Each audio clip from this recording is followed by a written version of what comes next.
अब सबसे बड़ा क्वेश्चन ये है कि ब्रेजा फेसलिफ्ट आ गई तो बीच में क्या होगा। साथ ही में एक चीज और भी डिस्कस कर लेते हैं फीचर्स की। क्या मारुति स्कूडो ऐसा कोई फीचर ले आएगी जो एक डिसरप्टिव मूवमेंट हो जाएगा, जो अभी तक मारुति की किसी कार में नहीं है। कुछ भी नहीं तो जो पैसा आप बचा रहे हो, अगर आप 2 लाख भी बचा रहे हो, उस 2 लाख पे इंटरेस्ट भी तो बचा रहे हो मेरे भाई।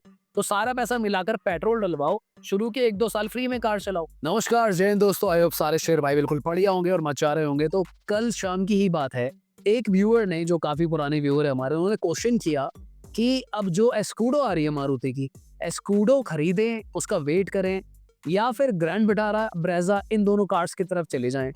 तो इस क्वेश्चन ने मुझे सोचने पे काफी मजबूर कर दिया, क्योंकि मैंने अपने आप को सिचुएशन में इमेजिन करा कि अगर मुझे कार खरीदनी होती 2025 में, क्योंकि आपको पता है दिवाली का टाइम आने वाला है, कार सेल नहीं हो रही है काफी ऑटोमोबाइल कंपनीज की, डिस्काउंट्स मोटे चल रहे हैं और ये डिस्काउंट बढ़ेंगे अभी जब दिवाली धनतेरस के आसपास। तो आई वाज लाइक यार मैं कौन सी कार लेता।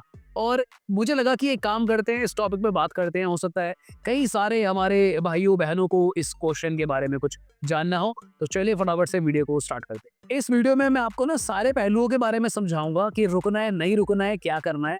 तो सबसे पहले स्टार्ट करते हैं एस्कूडो से। तो मैंने आपको कल अपनी वीडियो में बताया था कि जो ई विटारा है, हो सकता है वही एस्कूडो हो। आई मीन टू से जो उसका पेट्रोल वर्जन होगा ई विटारा का, वो मारुति स्कूडो हो सकता है। एंड अगर मैं ई विटारा की बात करूं तो मैंने इसको कुछ टाइम पहले, आई थिंक कई महीनों पहले ही देख लिया था, और मैंने इस कार के अंदर बैठकर पूरी फील वाइब ली थी। इसके इंटीरियर जो है डेफिनेटली ग्रैंड विटारा और ब्रेजा से तो ऑब्वियसली काफी ऊपर लेवल के हैं। कार के अंदर डिजिटल इंस्ट्रूमेंट क्लस्टर है। इनफैक्ट जो इसकी डिजाइन लैंग्वेज है, जो इंटीरियर्स का लेआउट है, उसे देख के आपको बिल्कुल लगेगा ही नहीं कि ये मारुति की गाड़ी है। अगर मैं ओवरऑल बिल्ड क्वालिटी की बात भी करूं तो जो ई विटारा थी, उसका जो डोर वगैरह थे वो भी काफी हैवी थे, थर्ड उसका काफी सही था, बोनट काफी हैवी थी उसकी। तो build quality, sheet metal quality के मामले में भी वो कार इम्प्रूव्ड है। पर सबसे बड़ा क्वेश्चन जो दोस्तों निकल कर आएगा आपके माइंड में, या फिर मेरे माइंड में भी आया, कि एक चीज कंफर्म हो चुकी है कि जो ब्रेजा का इंजन है वही स्कूडो में आएगा। अब ब्रेजा वाला इंजन जो है, वही इंजन आपको ग्रैंड विटारा में भी मिलता है, और वही इंजन जो है आपको स्कूडो में भी मिलेगा। यहाँ से थोड़ी सी अब आपकी सोच चेंज हो सकती है। तो स्कूडो का वेट किसे करना चाहिए, पहले उनकी बात करते हैं। सबसे पहले जिनको थोड़ी सी एडवांस मारुति की कार चाहिए हो। अब यहाँ पर ना दो चीजें आपको समझनी पड़ेंगी। ये न्यूज कंफर्म हो चुकी है कि जो मारुति स्कूडो आएगी, अरीना की बैजिंग के साथ आएगी, यानी कि नेक्सा में नहीं मिलेगी। अब जो मारुति नेक्सा है, वहां पे कौन सी कार्स आती हैं? Grand Vitara, Fronx, Ignis. अब इन तीनों कार्स की अगर आप डिजाइन लैंग्वेज देखते हो या फिर आप इंटीरियर्स देखते हो, तो काफी ज्यादा सेपरेट हो जाता है। पर अगर हम एरीना कार्स की बात करें तो इनके जो इंटीरियर्स है या फिर डिजाइन लैंग्वेज है, थोड़ी सी अलग है। मतलब नेक्सा थोड़ी प्रीमियम है। तो यहाँ पर हम ये मान सकते हैं कि जब एस्कूडो अगर एरिना में आती है, so there is a strong possibility कि जो ई विटारा वाले इंटीरियर्स हैं वो शायद उस कार में ना आए। पर अगर हम बात करें एक नएपन की, वो जरूर आपको देखने को मिलेगा। फॉर एग्जाम्पल, अगर कोई ब्रेजा लेना चाहता है पर मजबूर है कि यार उसको पता है कि वैल्यू फॉर मनी है और कोई ऑप्शन नहीं मिल रहा उसको इस सेगमेंट में, तो वो क्या कर सकता है? तो वो डेफिनेटली एस्कूडो का वेट कर सकता है। पर आपको ये बात समझनी होगी कि वो एक 4300 mm की कार है और क्रेटा को compete करने वाली है। हालांकि न्यूज कुछ इस तरीके से आई है कि क्रेटा से थोड़ा सा प्राइस इसका कम रह सकता है। तो जहां पर आप ब्रेजा ZXi वगैरह देख रहे थे, तो उस रेंज पे जाते जाते आप मारुति के स्कूडो को ले पाओगे। उसके हिसाब से आपको काफी मजा देने वाली है। मारुति की जो लास्ट कार नई आई थी वो थी फ्रॉन्क्स। फ्रॉन्क्स एक जबरदस्त हिट रही है। इनफैक्ट उसका अभी न्यूज भी आ रहा था, कल परसों मैंने चेक किया, कि वो फास्टेस्ट एक्सपोर्ट होने वाली कार बन चुकी है। यानी कि भाई सबसे ज्यादा और सबसे ज्यादा क्वांटिटी में जो कार इंडिया से एक्सपोर्ट हो रही है, दैट इज मारुति फ्रॉन्क्स। तो किस केस में आपको स्कूडो के लिए रुकना चाहिए? पहला, अगर आप 4300 mm की कार देख रहे थे तो, या फिर अगर आप कॉम्पैक्ट एसयूवी में ही आपका जो बजट था, आप लेकर चल रहे थे कि मैं 12-13 लाख रुपए तक लगा दूंगा ब्रेजा ZXi में, तो उस केस में आपको रुकना चाहिए। अगर आप ग्रैंड विटारा ही लेने की प्लानिंग कर रहे हो तो जरूर रुकना चाहिए। क्यों? क्योंकि यार देखो, वैसे भी अगर आप आज, कल, अगले महीने, 1-2 महीने बाद लेते हो तो आपको एडवांटेज नहीं मिलेगा। कार है तो मोटे डिस्काउंट आपको दिवाली धनतेरस के आसपास मिलेंगे। अपने आप को थोड़ा सा रोको।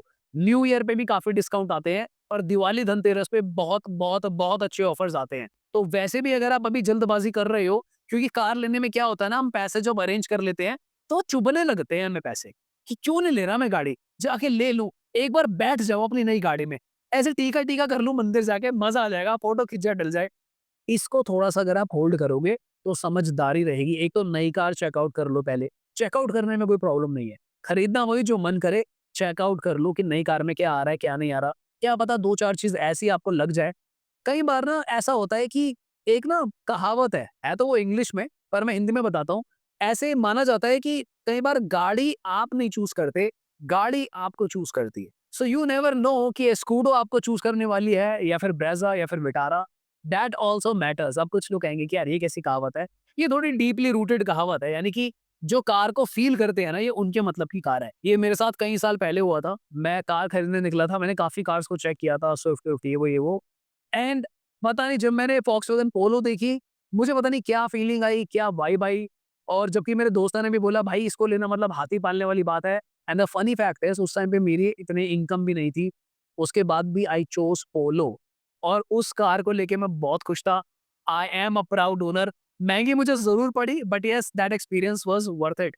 तो मेरे कहने का मतलब ये है, कई बार कार आपको डेफिनिटली चूज़ करती है। आई मीन एक क्रॉस कनेक्शन होता है, आपको कार देखकर कुछ फीलिंग आती है और मुझे नहीं पता, हो सकता है वो ऑलरेडी आपको विटारा से आ गई हो, ब्रेवा से आ गई हो, एस्कोडा की कुछ फोटोज़ भी आ चुकी हैं, उससे ना आ रही हो। बट मुझे लगता है अगर आप रुकते हो तो थोड़ी-सी समझदारी हो सकती है। किन लोगों को बिल्कुल भी नहीं रुकना चाहिए? जिन लोगों ने स्कूडो की अप्रॉक्सिमेटली लुक देख ली है या फिर ई विटारा की लुक देख ली है और आपको लग रहा है कि यार मेरे मतलब की नहीं है।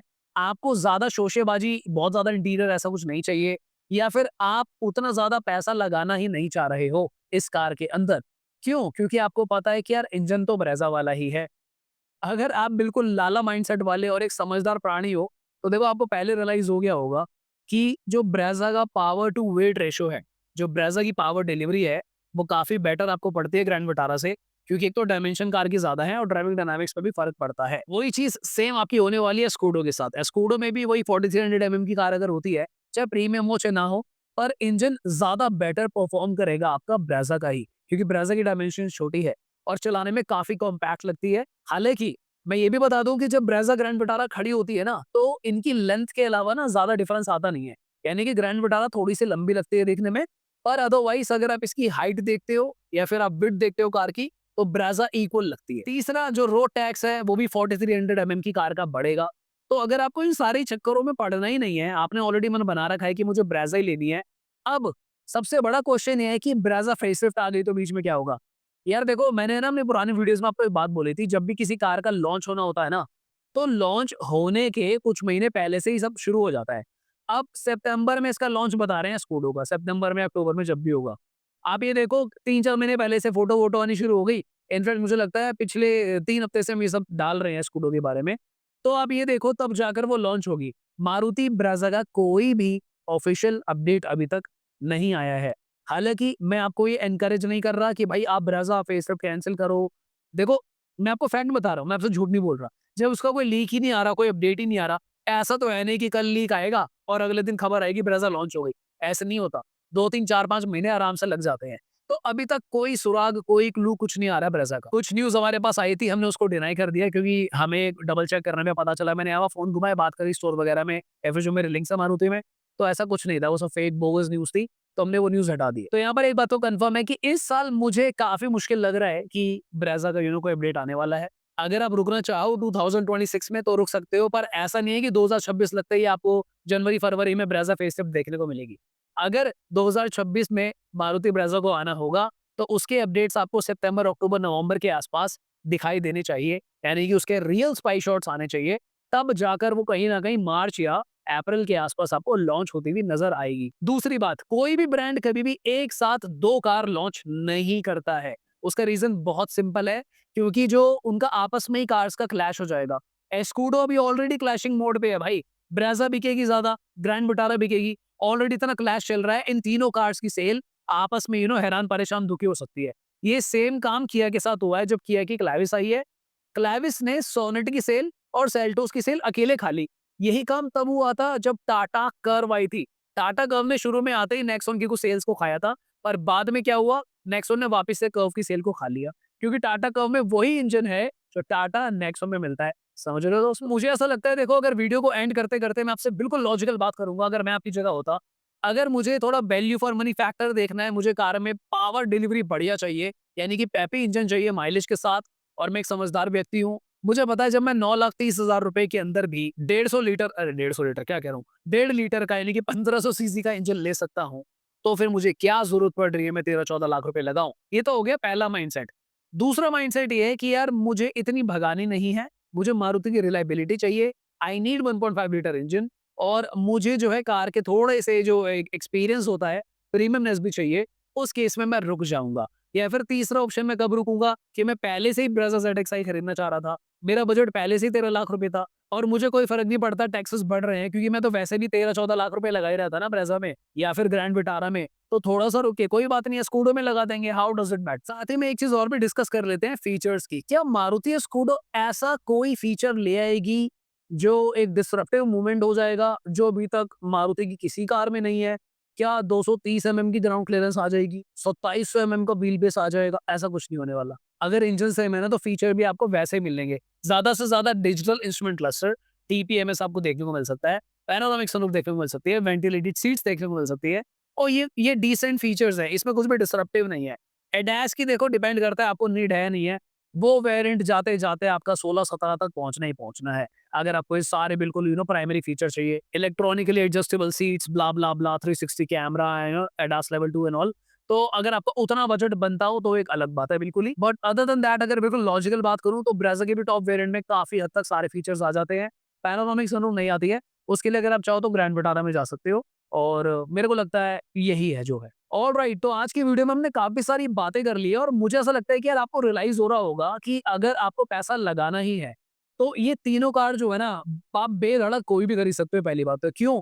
क्योंकि तीनों मारुति की कार है। तीनों कार में वही ट्राइड एंड टेस्टेड इंजन है।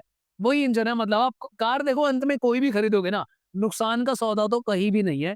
इट इज़ जस्ट दैट कि आपको ये सोचना है कि मैं कहाँ पर थोड़ा-सा पैसा और बचा सकता हूँ या फिर उस पैसे को बचाकर किस तरीके से पेट्रोल में यूटिलाइज़ कर सकता हूँ, कुछ ट्रिप्स कर सकता हूँ, पहाड़-वहाड़ घूम के आ सकता हूँ, एक्सेट्रा, एक्सेट्रा। और लास्ट में कुछ भी नहीं तो जो पैसा आप बचा रहे हो, अगर आप 2 लाख भी बचा रहे हो, उस 2 लाख पे इंटरेस्ट भी तो बचा रहे हो मेरे भाई। तो सारा पैसा मिलाकर पेट्रोल डलवाओ, शुरू के 1-2 साल फ्री में कार चलाओ। बाकी अगर आपको अभी भी कन्फ्यूजन हो रही है तो मेरा सुझाव ये रहेगा, आप अभी रुक जाओ, थम जाओ, हम रोज़ वीडियो डालते हैं, देखो, समझो थोड़ा-सा मार्केट को और जब आपको कार देख लो क्योंकि वैसे भी मैंने आपको फाइनल जो एडवाइस दी थी भी, मैंने आपको क्या कहा था, दिवाली, न्यू ईयर पे सबसे ज़्यादा डिस्काउंट मिलेंगे। जल्दबाज़ी करने की ज़रूरत नहीं है। अगर आपके पास खूब मोटा पैसा है, तो भाई हमारे अकाउंट में फेंक के मारो। हमें ईमेल करो, हम अपना यूपीआई देंगे।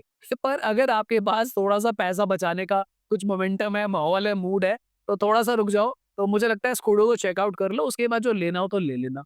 ओके, तो फिर मेरा नाम है हिमांशु, आप देख रहे हो टर्बो वर्सेस जीटी, जहाँ पर हम आपको काफ़ी इंटरेस्टिंग कार से रिलेटेड चीज़ों के बारे में बताते हैं, न्यूज़ कवर करते हैं। तो आज की वीडियो के लिए मुझे लगता है इतना ही। ये वीडियो लाइक कर देना, शेयर कर देना उसके साथ जिसको ऐसी वीडियो देखने की कोई नीड हो।